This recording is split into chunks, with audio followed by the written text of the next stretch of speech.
Shalom, saudara. Selamat sore. Hari ini saya ingin berbicara dari Yesaya pasal 8 ayat 23 dan 9 ayat yang pertama. Begini bunyinya. Tetapi tidak selamanya akan ada kesukaran untuk negeri yang terlebih itu. Kalau dahulu Tuhan merendahkan tanah Zebulon dan tanah Naftali, maka di kemudian hari Ia akan memuliakan jalan ke laut, daerah seberang sungai Yordan, wilayah bangsa-bangsa lain.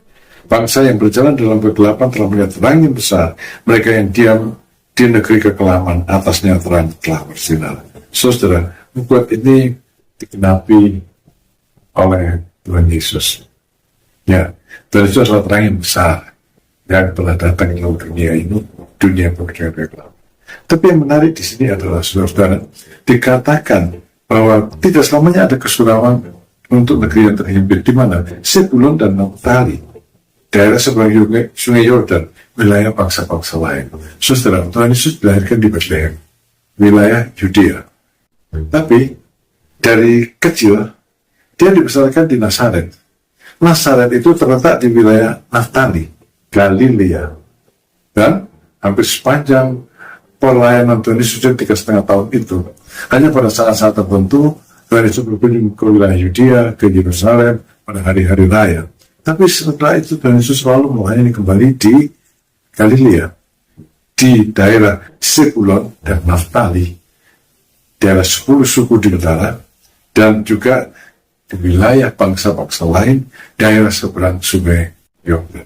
Kita menyatakan kemurahan yang besar, saudara, karena daerah Galilea ini dikata orang-orang Farisi di Sanhedrin, mana ada nabi lahir di Galilea?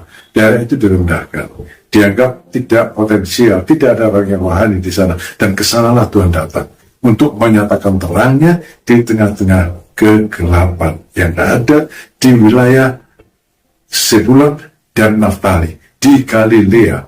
Saudara, sebagian besar dari murid-murid Tuhan Yesus juga berasal dari Zebulon dan Naftali, dari Galilea. Petrus, Andreas, Yohanes, Yakobus, dan yang lain-lain, Matius, itu berasal dari daerah Galilea.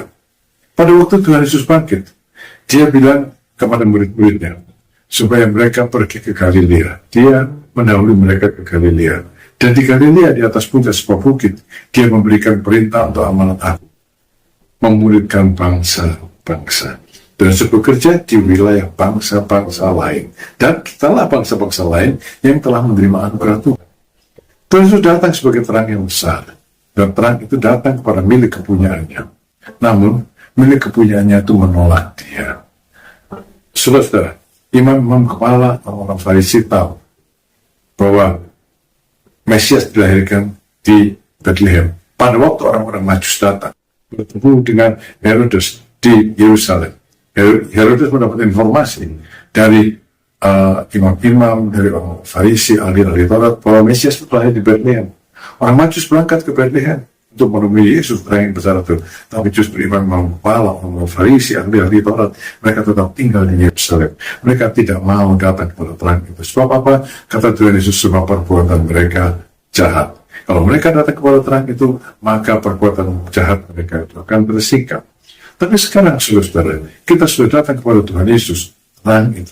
Maka, sebagaimana layaknya orang yang berjalan dalam terang, kita tidak lagi melakukan perbuatan-perbuatan kegelapan.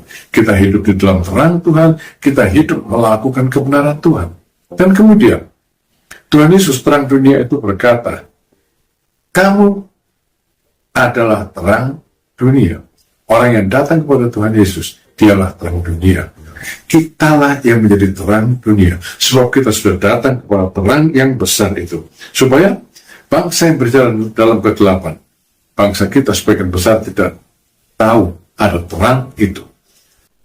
Kita nyatakan terang kepada mereka, kita nyatakan terang dari mereka, supaya bangsa kita yang sebagian besar masih tinggal di negeri kekelaman, negeri tanpa juru selamat, tanpa Kristus, tanpa pengharapan di dunia masa ini maupun di dunia masa yang akan datang. Atasnya terang bersinar. Melalui siapa?